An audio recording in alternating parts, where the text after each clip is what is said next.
낯선 여자 둘이 골목 안으로 들어왔습니다. 화려한 모습이 이곳과는 어울리지 않았죠. 머리는 과할 정도로 정교하게 틀어 올려져 있었고 얼굴은 감정이 읽히지 않을 만큼 희게 정리되어 있었죠. 한 여자는 당신 앞에 무릎을 꿇었습니다. 말없이 턱을 들어 올려 이를 살폈고 손목과 손끝을 훑듯 확인했습니다. 다른 여자는 무거운 주머니를 어른의 손에 쥐어주었습니다. 아버지는 그걸 열어보지도 않고 재빨리 품 안으로 밀어넣었죠. 당신은 여러 번 기워진 낡은 기모노를 입은 채 아무 말 없이 그들을 따라 나섰습니다. 그날 이후 아무도 당신의 이름을 부르지 않았습니다. 대신 다른 이름이 준비되어 있었죠. 그 이름은 오이란.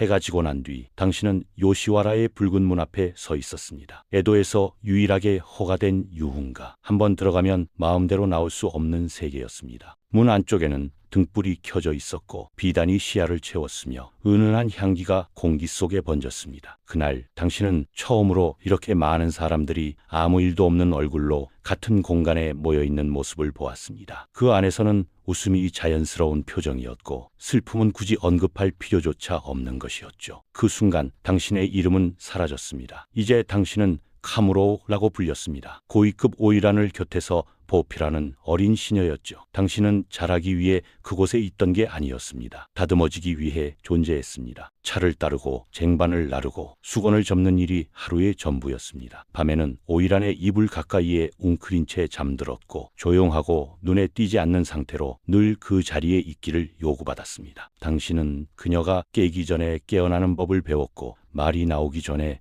원하는 걸 먼저 내놓는 법을 익혔습니다. 잘하면 아무도 당신을 보지 않았고 실수하면 골칫거리가 되었습니다. 당신의 선배 오이라는 요시와라에서도 최고 등급에 속한 인물이었습니다. 그녀는 단순히 유흥을 위한 존재가 아니었습니다. 그 자체로 하나의 문화적 상징이었죠. 시를 짓고 여러 악기를 다루었으며 너무나 정교한 옷을 입어 문을 지날 때조차 누군가의 손이 필요했습니다. 그녀가 방에 들어오면 남자들은 고개를 숙였고 여자들은 숨을 죽인 채 바라봤습니다. 그녀는 걷지 않았습니다. 마치 바닥 위를 미끄러지듯 이동했죠. 당신은 그 모든 걸 곁에서 지켜봤습니다. 눈을 내리까는 각도, 부채를 드는 타이밍, 아무것도 드러내지 않으면서 미소 짓는 방법까지. 당신은 그녀처럼 되고 싶었고 동시에 그 자리에 서게 될 미래가 두려웠습니다. 13살 무렵 당신은 신조가 됩니다. 견습 오이란이 된 거죠. 이제 본격적인 훈련이 시작됐습니다. 다도와 수묵화를 배우고 예절과 춤, 음악을 익혔습니다. 샤미세는 손가락에 물집이 잡히고 피가 날 때까지 연주했고 고전 문학은 뜻을 따지기 전에 외웠습니다. 조용히 걷는 법, 몇 시간 동안 무릎을 꿇고도 몸을 움직이지 않는 법을 배웠죠. 사케를 따르는 동작은 바람이 물 위를 스치듯 흐르듯이 이어져야 했습니다. 웃음은 작아야 했고 말은 부드러워야 했으며 항상 우아해야 했습니다. 요시와라의 여자들에게 요구된 건 자연스러워 보이도록 끝없이 연습된 완벽함이었습니다. 16이 되던 해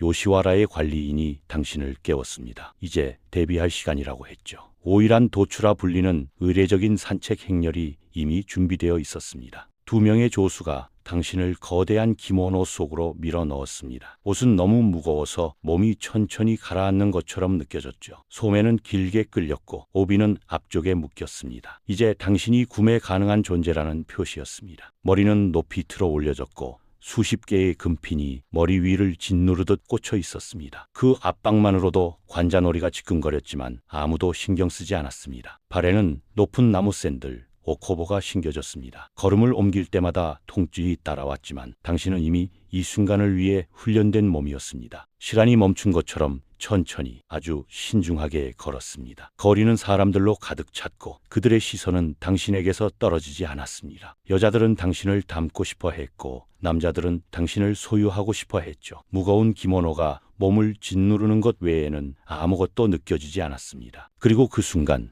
당신은 깨달았습니다. 이제 더 이상 소녀가 아니라는 걸. 당신은 상품이 되었습니다. 산책이 끝나자 진짜 행사가 시작됐습니다. 뮤지아게라 불리는 요시와라의 오래된 의식이었죠. 그건 한 사람의 시작을 축하하는 자리가 아니라 당신의 첫 밤이 누구의 몫이 될지를 결정하는 절차였습니다. 당신의 이름은 장부 위에 올랐고 낙찰자는 당신의 아버지보다 훨씬 나이가 많은 사람이었습니다. 그는 계약서에 서명했고 필요한 절차만 조용히 끝냈습니다. 이미 모든 건 정해져 있었으니까요. 그날 밤 당신은 요구된 역할을 차분히 수행했습니다. 몸은 움직였지만 마음은 이미 다른 곳에 있었습니다. 감정을 접는 법은 그보다 훨씬 전에 배워두었으니까요. 아버지가 당신을 돈과 맞바꿨던 그날 이후로요. 그래서 이 밤은 당신 인생에서 가장 낯선 순간은 아니었습니다. 모든 것이 끝난 뒤 당신은 다시 단정히 꾸며져 손님을 맞이하는 자리로 돌아갔습니다. 이제 당신은 완전히 준비된 오이란이었고 요시와라에서의 진짜 무대가 그때부터 시작됐습니다. 이후 당신의 이름은 요시와라 안에서 빠르게 퍼져나갔습니다. 저녁이 되면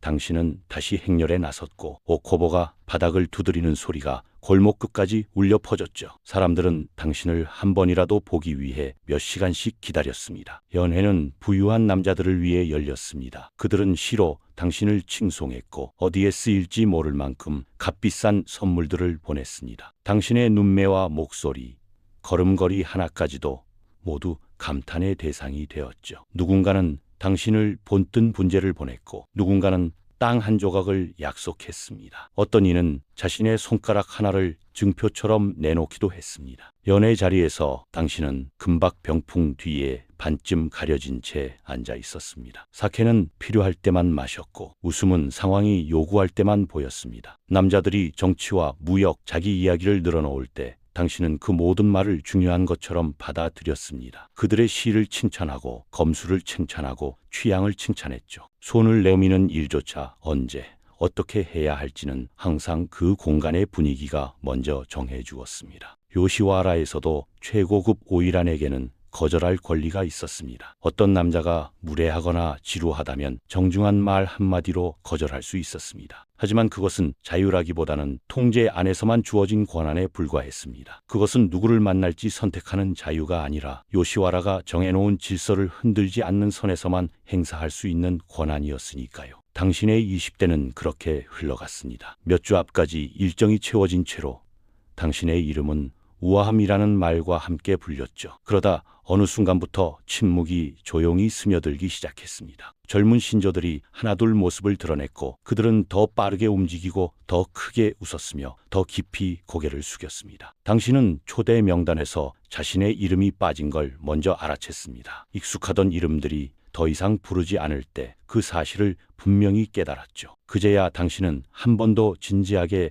떠올려 본 적 없던 것을 생각하기 시작했습니다. 자유를요. 하지만 자유에는 대가가 따랐습니다. 당신이 먹었던 모든 음식과 입었던 기모노, 받았던 음악 수업과 샌들, 머리 장식 하나까지 전부 빚으로 기록되어 있었거든요. 수년을 일했지만 당신은 신발 한 켤레조차 자기 돈으로 살 수 없었습니다. 어떤 사람들은 그곳을 떠났습니다. 부유한 후원자가 사랑에 빠져 계약을 정리하고 새로운 삶을 제안했죠. 하지만 대부분은 눈에 띄지 않는 자리로 조용히 옮겨졌습니다. 연회에 서지 않는 일을 맡거나 후배들을 가르치는 역할로 밀려났고 혹은 손님이 더 이상 들지 않는 방에서 사람들의 기억에서부터 사라졌습니다. 당신은 공연을 이어가기로 선택했습니다. 연기는 더 정교해졌고 사람들이 무엇을 기대하는지도 점점 더 잘 알게 됐죠. 웃음은 조금 더 오래 머물렀고 미소는 더 부드러워졌습니다. 차를 따르며 이미 알고 있는 이야기에도 처음 듣는 것처럼 고개를 끄덕였죠. 때때로 아직 세상에 익숙하지 않은 손님이